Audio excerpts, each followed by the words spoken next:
Apa hubungan percaya diri dengan sukses? Sederhana. Orang yang percaya diri itu berani mulai, berani ketemu sama orang, berani belajar, berani salah. Percaya diri itu bukan soal berani ngomong keras, bukan soal pede di kamera, dan bukan soal kelihatan paling jago. Nah, justru orang yang beneran percaya diri itu biasanya itu paling tenang. Hari ini gue bakal bahas satu hal yang menurut gue itu lebih penting daripada skill, lebih penting daripada koneksi, bahkan modal gitu. Yaitu apa? Percaya diri. Dan ini bukan versi teori buku ya, tapi ini versi realita hidup. Gue bakal jawab pertanyaan-pertanyaan yang sering ditanyain di gue nih.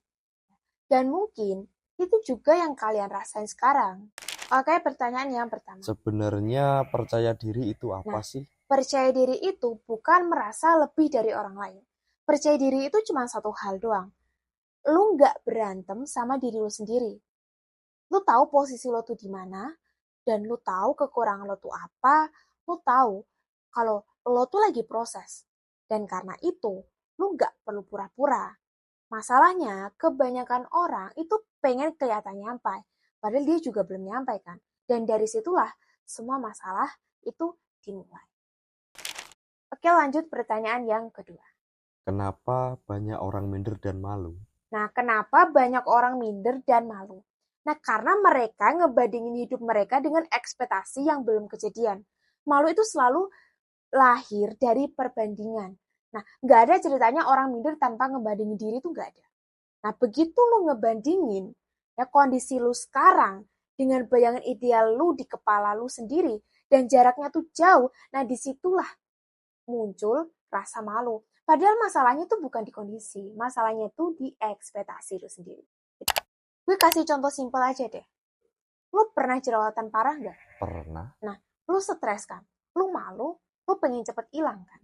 Nah, tapi bisa nggak kalau misalnya lu stres hari ini, terus besok jerawatnya langsung hilang? Enggak Nggak sih. bisa kan? Nah, makanya lu terima dulu gitu. Ya udah, ini fase gitu. Aneh nggak? Begitu lu terima, lu langsung jadi tenang? Enggak. Dan pelan-pelan fase itu lewat gitu. Nah, percaya diri itu juga sama. Oke, lanjut ke pertanyaan yang ketiga. Berarti percaya diri itu soal menerima diri. Betul. Nah, tapi bukan pasrah loh ya. Menerima diri itu artinya ini kondisi gue hari ini. Nah, bukan berarti gue bakal begini terus ya. Orang sering kebalik.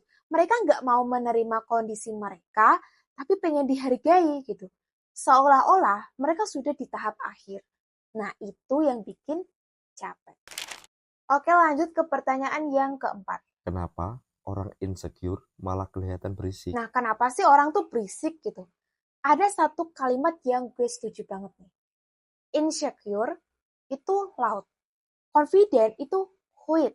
Nah, orang yang paling banyak berbicara itu paling pamer, paling defensif. Nah, biasanya paling belum berdamai sama dirinya sendiri.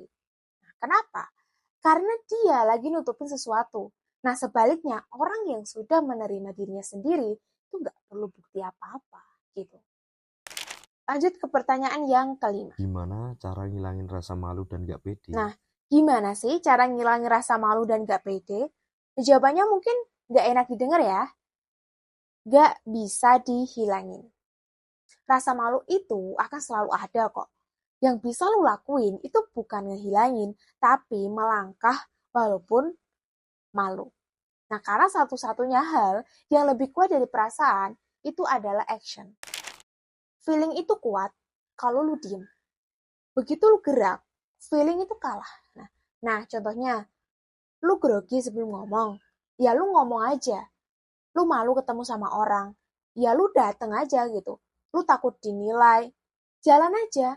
Setiap kali lu action, otak lu dapat bukti baru gitu. Oh ternyata gue nggak mati. Oh ternyata orang biasa aja kok. Oh ternyata nggak seburuk itu. Nah, confident itu dibangun, bukan difikirkan. Oke, lanjut ke pertanyaan yang ke-6. Tapi action itu kan ada levelnya. Nah, betul. Action itu ada levelnya. Dan ini tuh penting banget.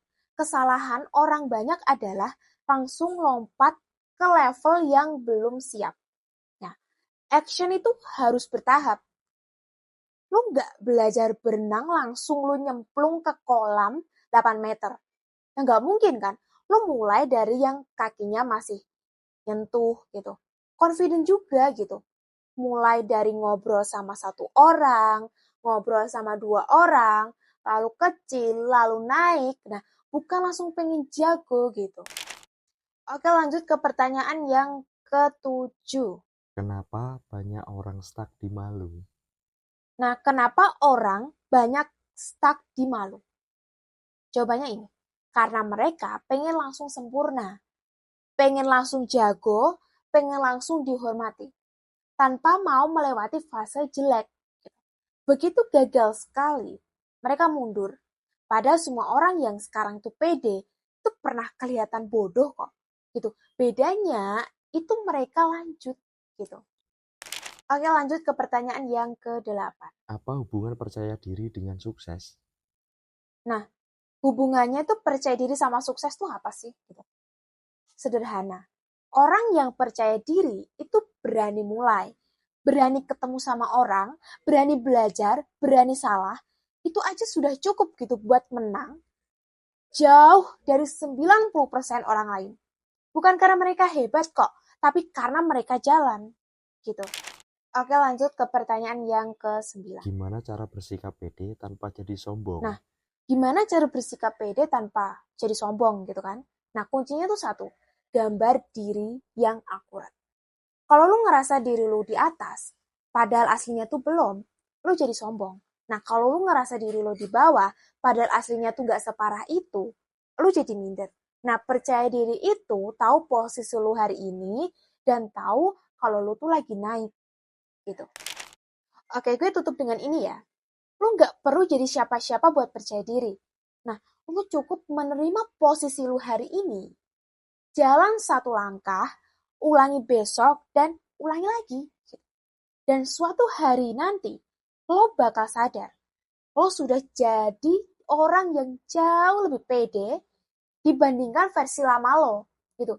Percaya diri itu bukan tujuan, dia efek samping dari proses yang benar. Oh ya, sebelum video ini beneran selesai, jangan lupa subscribe ya. Bukan buat gue, tapi biar lo keinget buat upgrade diri lo itu pelan-pelan. Sampai ketemu di video berikutnya.